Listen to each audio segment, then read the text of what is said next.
రైతు బంధు లేదు, పింఛన్ పైసలు లేవు, కళ్యాణ లక్ష్మి లేదు, 2500 మహిళలకి ఇస్తున్నాడు, అది లేదు.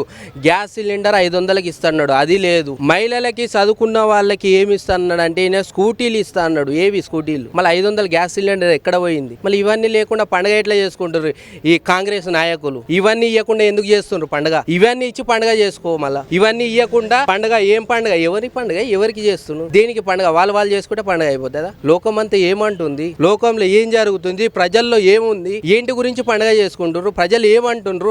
పండుగ చేసుకుంటే మంచిదే. కులగారి అని అన్నాడు, సరే ఏం చేసిండు? ఇంతవరకు ఏం చేయాలి? సగం చేస్తుండు, ఏం చేస్తుండో అర్థమైతలేదు. ఆయన హైడ్రా అన్నాడు, ఎవరికి మంచిదే హైడ్రా? మూసి ముద్దుగా చేస్తున్నాడు. ఎందుకు ముద్దుగా చేస్తున్నాడు? అండర్ గ్రౌండ్ నుంచి గిట ముద్దుగా చేయొచ్చు. ఎవరివి పేద ప్రజలవి ఇండ్లు కూలగొట్టుకోకుండా గిట నువ్వు అండర్ గ్రౌండ్ నుంచి గిట చేయొచ్చు. ఎందుకు చేస్తలేవు అటువంటిది? ఇంతమంది పెద్ద పెద్ద నాయకులు గిట చెప్తున్నారు కదా, బీజేపీలో ఇక్కడ బీఆర్ఎస్ ప్రభుత్వంలో గిట చెప్తున్నారు కదా, ఇంతమంది చెప్పంగా గిట అక్కడ ఉండి మేము పండుకుంటాం, మేము ఆడనే ఉంటాం అని అక్కడ ఉన్నా గిట ఈ ముఖ్యమంత్రి ఏమంటుండు?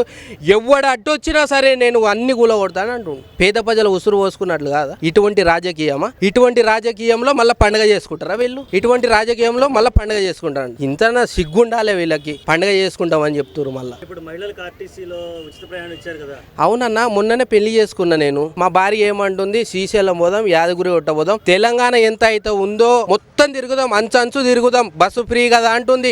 5000 నువ్వు పెట్టుకో, నాకు బస్సు ఫ్రీ, పోదాం, ఊరేగుదాం, దేశం మినవాడి. ఎట్లా బతకాలి మేము? ఇంకా బతుకు తెరుగు ఏంది? ఎట్లా బతకాలి చెప్పు నువ్వే. ఈ రేవంత్ రెడ్డి చెప్తాడా? మళ్ళీ రేవంత్ రెడ్డి పైసలు ఇస్తాడా? మాకు ఇస్తాడా పైసలు? మరి ఇట్లా బతుకున్నాని పెళ్లి అయిన పరిస్థితి ఇట్లా ఉంది. పెళ్లి కానోళ్ళది, అయినోళ్ళది, అయిపోయినోళ్ళది, పిల్లలు అయినోళ్ళది గిట్ట ఏముంది తెలుసా? ఇప్పుడు బస్సు ఎక్కి వాళ్ళు గిట్ట పోతురు ఊరేగానికి.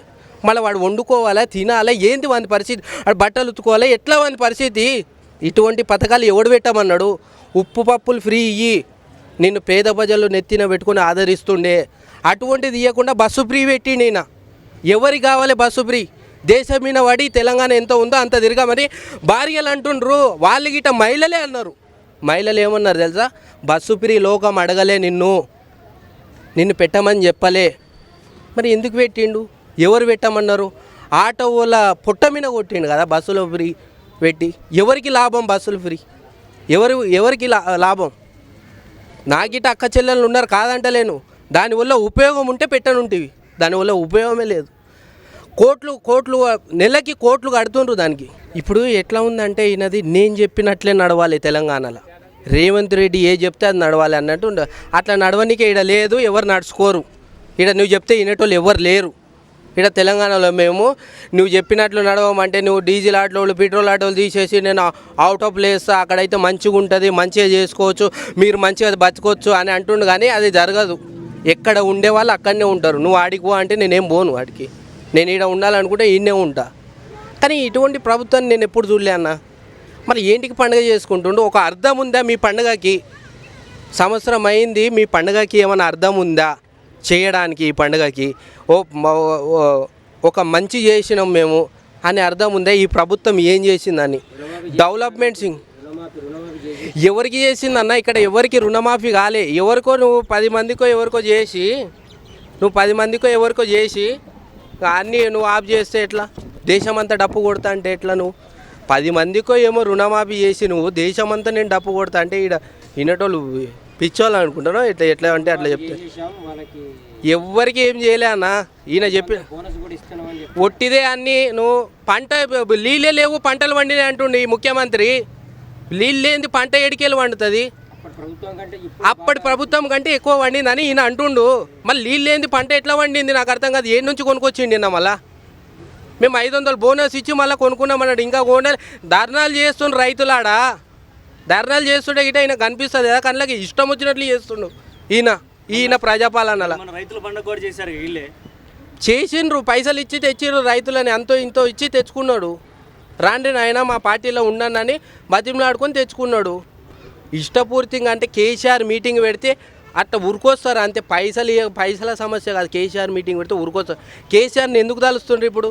ఈయన నీళ్ళు లేక ఇటువంటి పథకాలు పెట్టి మళ్ళీ ఇవ్వకుండా, గ్యాస్ సిలిండర్లు ఇవ్వకుండా, ఏమి ఇవ్వకుండా ఇటువంటి పథకాలు పెట్టినది ఏమి ఇస్తలే, మొత్తం బంద్ చేసిండు. కేసీఆర్ ఉండింటే ఇప్పుడు రైతు బంధు పడుతుండే, నేను భూమి అన్న దిండుతుంటే, ఇత్తనాలన్న తెచ్చుకుంటే, ఏదో ఒకటి చేసుకుంటే. అటువంటి 2 సార్లు రైతు బంధు ఇవ్వక ఇప్పటికి ఇప్పుడు ఫ్రీ ఇస్తున్నా అంటున్నారు. ఏడ ఇచ్చిండన్న రాగానే కరెంట్ ఫ్రీ ఎన్ని 30 తిప్పలే పెట్టిండు తెలుసా కరెంట్ ఫ్రీ. దాని మీద గిట్ట మాట్లాడితే ఎవరన్నా కరెంటు పోతుంది ఈ ఏరియాలో కరెంటు పోతుంది అంటే వాళ్ళ మీద కేసులు పెడతారు. ప్రశ్నించే వాడి మీద కేసులు పెడుతుండే. కరెంట్ ఫ్రీ వచ్చిందా మీకు తెలిసిన వాళ్ళకన్నా? ఏడ వచ్చిందన్న ఏదన్నారు 200 యూనిట్ల ఫ్రీ ఏవనికి వచ్చింది? ఏడ వచ్చింది? ఒకడన్నా చెప్పిండా? ఎవ్వరు చెప్పలే. ఇవన్నీ ఒట్టి హామీలు ఇచ్చినా పోయి గద్దెన కూర్చున్నాడు కానీ ఆయన ఇష్టం వచ్చినట్లు చేస్తుండు. అట్లా ఉంది. కరెంటు యూనిట్ కూడా మొత్తం ఓనర్సే పెట్టుకున్నారట, కిరాయిలకు ఎవరు లేదని అంటున్నారు. కిరాయిలోకి ఎవరికి లేదన్నా, ఓనర్స్కి మాత్రమే. మళ్ళీ వాళ్ళ గిట్ట ఇస్తున్నారు అంటే వాళ్ళ గిట్ట లేదు, ఎవరికి లేదు. మళ్ళీ కిరాయిదారుడు ఎక్కడ పోవాలి అంటే ఆయన పైసలు కడతలేడా? కిరాయిదారుడు 5,000 కట్టి ఉంటుండు, మళ్ళీ ఆయన దాంట్లో వాళ్ళ సగం కట్ చేసి కరెంట్ బిల్లు ఇవ్వాలి కదా. మరి ఇస్తలేడు, మాట్లాడతలేడు. ఇట్లా మేము ప్రశ్నించి మాట్లాడేవాడిని కేసులు పెట్టాడని లోపల చూపిస్తుండు ఈ ముఖ్యమంత్రి. అట్లా ఉంది ఈ పాలన అయినది. ఇటువంటి ముఖ్యమంత్రి తెలంగాణకు పట్టిండు. ఫైనల్గా ఈ ఏడాది పరిపాలన మీద ఒక ముక్కలో చెప్పాలంటే ఏం చెప్తారు? ఏంటికి చేస్తున్నారు అన్న? అంబేద్కర్ జయంతికి గిట ఆ రోజు ఒక పువ్వు పెట్టలే ముఖ్యమంత్రి. అంబేద్కర్ కనిపిస్తలేడా? సెక్రటరీ పక్కనే ఉంది కదా, సెక్రటరీలో కూర్చుంటాడు కానీ అంబేద్కర్ దగ్గరికి పోయి మొక్కడు, ఒక పువ్వు పెట్టాడు. అటువంటి ముఖ్యమంత్రిరా? ఈరోజు ఎంత డేటు? ఈరోజు డేట్ ఎంత? ఆడికి పోవాలి నువ్వు. ఆడికి పోయి నీకు ఎంత పెద్దది 125 అడుగుల విగ్రహం, అంబేద్కర్ విగ్రహము. నువ్వు ఆడికి పోయి ఒక పువ్వు గిట పెట్టకుండా 2 సార్లు ఇట్లనే చేసిండు. అంటే అంబేద్కర్ రాజ్యాంగం మీదనే నడుస్తావు, మళ్ళీ అంబేద్కర్ కనిపిస్తుంది. ఎందుకంటే కేసీఆర్ కట్టిండు ఆ అంబేద్కర్ విగ్రహం. మళ్ళీ సెక్రటరీ ఎవడు కట్టిండు? కేసీఆరే కట్టిండు. మళ్ళీ అందులో ఎందుకు కూర్చుంటున్నావు? అందులో ఎందుకు పోయి కూర్చుంటున్నావు? మళ్ళీ అంబేద్కర్ కనిపిస్తలేడా? ఆడికి పోయి ఒక పువ్వు పెట్టే సంస్కారం లేదు ఈ ముఖ్యమంత్రికి. మళ్ళీ ఏంటికి ఈ ముఖ్యమంత్రి? ఇంకా ఈ రాష్ట్రానికి ఏంటికి? సచివాలయంలో కూడా తెలంగాణ తల్లి విగ్రహాన్ని పెడతారు. ఎందుకన్నా విగ్రహాలు ఎవరు పెట్టమన్నారు నిన్ను? అంబేద్కర్ విగ్రహం పెట్టిన పక్కన ఉండిగా ఉండని ఆమె విగ్రహం పెడతా, సోనియా గాంధీది. కొత్త విగ్రహం పెడతా మారుస్తున్నారు. కొత్త విగ్రహం ఏంటికి మార్చాలి అంటే ఈడ ప్రశ్నిస్తే ఎవరన్నా అడిగితే మళ్ళీ మారుస్తామని చెప్తుండు. ఆ విగ్రహం ఎట్లా ఉందో గిట తెలియదు ఇంతవరకు. అంటే ఎవరి విగ్రహం గిట తెలియదు. ఈ విగ్రహాలు మార్చుకుంటా, ఇవి మార్చుకుంటూనే ఉండు. ఈ బస్సులు పీరీలు పెట్టుకుంటా, ఇవి పీరీలు పెట్టుకుంటా ఇట్లనే ఉండు నువ్వు. అంబేద్కర్ గారికి నీకు అంత పెద్ద అంబేద్కర్ వేరే ఈ విగ్రహం కనిపిస్తలేదు, నీకు ఆడ విగ్రహం పెట్టడానికే నువ్వు పనులు చేపిస్తున్నావు. అది అయితే కనిపిస్తుందా? మళ్ళీ ఈడ ఎందుకు వచ్చి చూస్తలేవు? ఇట్లా ఉంది ప్రజాపాలన అంటే ఇది. ప్రజా దర్బారాన్ని పెట్టినారు కదా, చాలా ఉత్తిదే కొన్ని రోజులు చేసి కొన్ని రోజులు పెట్టిండు, తర్వాత ఏమైంది? తీసేసిండు. చాలా సమస్యలు పరిష్కారం అవుతున్నాయి. ఏడ ఎవరికి జరిగినాయి? ఒక్క పరిష్కారం గిట్ట మంచిగా జరగలే. ప్రజా దర్బార్ అన్నాడు, గేట్లు వీకిచ్చిన నేను. కేసీఆర్ గేట్లు మొత్తం కట్టేసుకొని ఉండే, ఇప్పుడు గేట్లు మొత్తం నేను మూపించిన, తీపిచ్చిన, జేసీబీలు పెట్టి లేపించిన అన్నాడు. మళ్ళీ ఎవరికి మంచిగా చేసిండు? ప్రజా దర్బార్ పెట్టి మళ్ళీ ప్రజలకు ఏం చేయకుండా, ఎవరికి ఏం మేలు చేయకుండా, మళ్ళీ ఉల్టా ఈయనని అన్ని ఊలగొట్టుకుంటా, ఇది ప్రజాపాలన అంటారా? ప్రజల సమస్యలు వస్తే గాంధీ భవన్లో ప్రతి వారం ఒక మినిస్టర్ పెడతాను. ఏడబెట్టిండు. ఇప్పుడు లేనే లేదు, ఆ ప్రజా దర్బారే లేదు, అసలు బంద్ చేసిండు. లేకుండా చేసిండు. మరి ఇటువంటి పాలన ఎవరు కావాలి? ఉట్టిదే వచ్చిన మురిపంలో అన్నీ చేసిండు, ఏదేదో అన్నాడు కానీ ఏ చేయలే. డెవలప్మెంట్స్ ఇంకే లేవు, పండ్లు లేకుండా చేసిండు. రైతు బంద్ వేస్తే రైతు భూమి అన్న దుందితే నలుగురికి పని అన్న ఉంటుందంటే అటువంటి రైతు బంద్ గిట్ట 2 సార్లు బంద్ చేసిండు. ఇంకా ఎట్లా పని చేసుకోవాలి ఈయన వల్ల?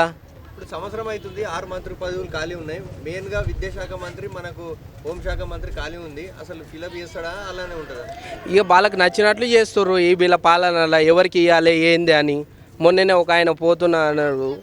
ఇట్లా ఏంటంటే ఆయనకు నచ్చిన వాళ్ళకు పదవులు, రెడ్డిల పాలన, రెడ్డిలకే ఇస్తాం మేము, ఇట్లా అయిపోయింది ఈ పాలన. ఎట్లా అంటే ఆయనకు తెలుస్తలేదు. అంటే ముఖ్యమంత్రి హోదా ఆయనకు నిలబెట్టుకునే శక్తి లేదు. ఉత్తి పైకి మాట్లాడేంతప్పుడు ప్రతిపక్షంలో ఉంటేనే ఆయన మంచిగా ఉంటాడు. కానీ ఈ వచ్చినాక ముఖ్యమంత్రి హోదా ఆయనకు నిలబెట్టుకుంటలేడు.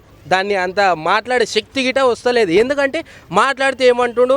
కేసీఆర్ రావాలి అసెంబ్లీకి, ప్రతిపక్ష నాయకుడు కేసీఆర్ రావాలి, నీ కాళ్ళు మొక్త కేసీఆర్ నువ్వు రా అని బతిమలాడుతూ, నువ్వు సలహాలు ఇస్తేనే తెలంగాణ రాష్ట్రం నడుస్తుంది. ఈ బతుకు బండి నడవాలంటే నువ్వు రావాలి, నువ్వు వచ్చి మాకు ఏదో ఒకటి చెప్తేనే మీరు నడుస్తుంది తెలంగాణ అంటుండ ఆయన. ఇప్పుడు తమ్మునికి మంత్రి హోదా సెక్యూరిటీ ఇచ్చిండు.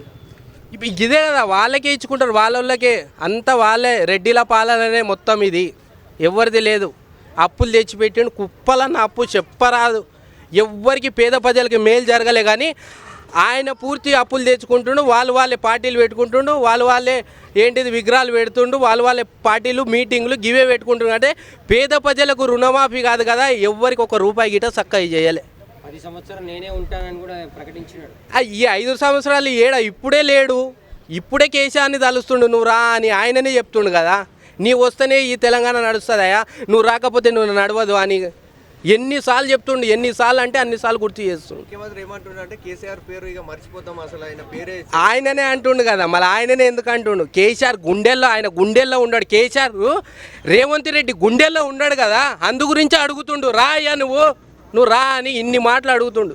ఎన్ని మాటలు అంటే అన్ని మాటలు అడిగిండు. మొన్న గిట అన్నాడు, నువ్వు రా అసెంబ్లీకి రా, నువ్వు సలహాలు మేము తీసుకుంటావు, నడుపుతాం తెలంగాణని. అంటే ఆయన వచ్చి సలహాలు చెప్తేనే బండి నడుస్తుంది ఇక్కడ, లేకపోతే నడవదు. మీతో చేత కాదు, అసలు మీతో చేత అయితే ఇవన్నీ మాట్లాడాడు. కేసీఆర్ని రమ్మని అన్నారు కదా, మళ్ళీ ఆయన వస్తేనే నడుస్తుంది అని అంటుండు. ఆయననే అంటుండు. కేసీఆర్ రేవంత్ రెడ్డి గుండెల్లో ఉన్నాడు కాబట్టి ఆ మాట అంటుండు.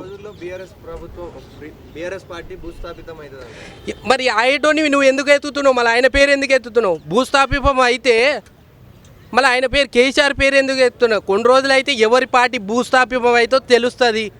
ఇప్పుడు సంవత్సరం అయింది, ఇంకా 4 సంవత్సరాలు ఆగుండి ఎవరిది భూస్థాపం అయ్యేది, ఎవరిది ఉండేది తెలుస్తుంది. మీ గిట ప్రజల గీట తెలుస్తుంది, ఆ రేవంత్ రెడ్డి గిట తెలుస్తుంది, రేవంత్ రెడ్డిల పాలన గిట తెలుస్తుంది. గురుకుల హాస్టల్లో ఫుడ్ పాయిజన్ వల్ల చాలా మంది అమ్మాయిలు మళ్ళీ వీళ్ళు వచ్చి ఏం చేస్తుండ్రా? అసలు ప్రభుత్వం ఏం చేస్తుంది? వచ్చి అడుగుతూనే లేదు కదా ఎవరిని. వాళ్ళే తిడుతుండ్రు కదా, ఆ హాస్టల్లో ఉండేటోళ్ళే అసలు లేడీసే తిడుతుర్రు. ఎక్కడ పోయిండు రేవంత్ రెడ్డి? నానా మాటలు అంటుండు. అసలు ఏడున్నావు రేవంత్ రెడ్డి అంటున్నావు, ఏడ ఉన్నావు నువ్వు, ఎక్కడ ఉన్నావు, రా వీడికి వచ్చి చూడు అని అంటుండ్రు. కానీ ఎవరు మంత్రులు కాదు, ఎమ్మెల్యేలు కాదు, ఎవరు వస్తలేరు. ఈ ముఖ్యమంత్రి గిట వస్తలేడు కదా, ఎక్కడ పోయిండు మళ్ళీ?